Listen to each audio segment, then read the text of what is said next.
The Emilia-Romagna Grand Prix is just around the corner. The F1 circus travels to Imola for the fourth race of the season. The famous Imola circuit has been back on the calendar since 2020 and drivers and teams have liked it. There will be even more racing around the, wait for it, Autodromo International Enzo E. Dino Ferrari in 2022 as a race weekend format with a sprint race for the first time this year. And yeah, it's been the race as the Emilia-Romagna Grand Prix was held for the first time in 2020, but not the first time F1 ran in Imola. It was in fact back in 1980 when Ferrari test track was used for the Italian Grand Prix. This was won by Nelson Piquet, who was so well liked that it returned in 1981 for the San Marino Grand Prix.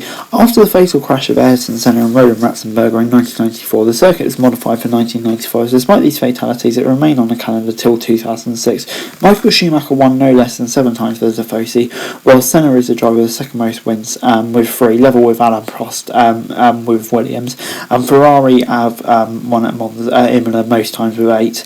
At the last edition of the GP of Emilia-Romagna, it was Max Verstappen who stood on the top step. After beaten by Lewis Hamilton and Sergio Perez in qualifying on Saturday, the Dutchman had a perfect start on Sunday on a wet track and drove to victory. Hamilton was second, but helped by the collision between Valtteri Bottas and George Russell, causing a red flag which was convenient for Hamilton. In an attempt to close to Verstappen, he obviously took too much risk on 6th on a wet track instead. However, on a dry track with a repaired front wing, he was able to return from P8 to P2. Lando Norris finished in 3rd.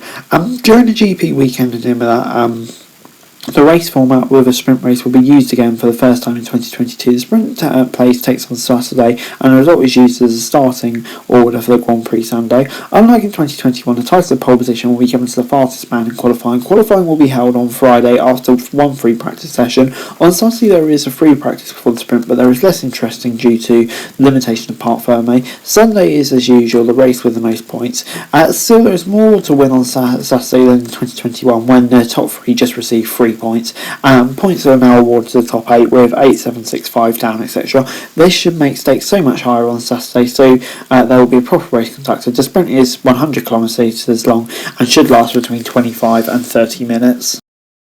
The circuit of Imola has been used for the Emilia-Romagna Grand Prix and has been in its current state since 2008. Of course, some safety modifications have been made to keep F1 cars of this generation from having terrible crash, but the circuit in Italy still has a unique character. At 4.909 kilometres, Imola is certainly not the longest circuit on the grid, but 19 corners make it a pretty technical circuit. Every mistake is punished because next to you there is immediately end up in the gravel or the grass. The fastest pole lap was set by Lewis Hamilton last year with a 1:14.411 lap time. After 3 races in 2022, we can make a fair estimate of the proportions. Ferrari is the team to beat after new regulations. The F175 is the fastest and above all reliable, which is why Carlos Sainz and Charles Leclerc have already managed to score many points. Leclerc is well in the lead of the championship with 34 points to closest rival George Russell. His real rival is Red Bull Racing, however. Max Verstappen won the second race of the season in Saudi Arabia and was the only one to stay close to Monegasque and Bahrain. However, the reigning world champion has already retired twice due to reliability issues, increasing the gap to 46 points between himself and Leclerc.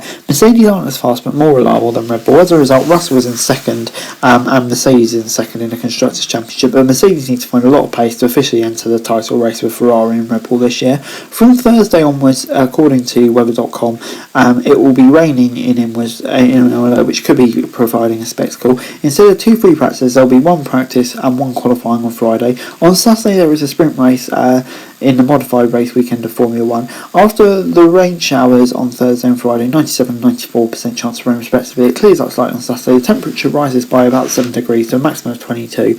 The only chance of rain on Saturday is 24%. On Sunday, the temperature drops to 19 degrees with a 54% chance of rain, with thunderstorms expected. So we could have some spicy weather this weekend.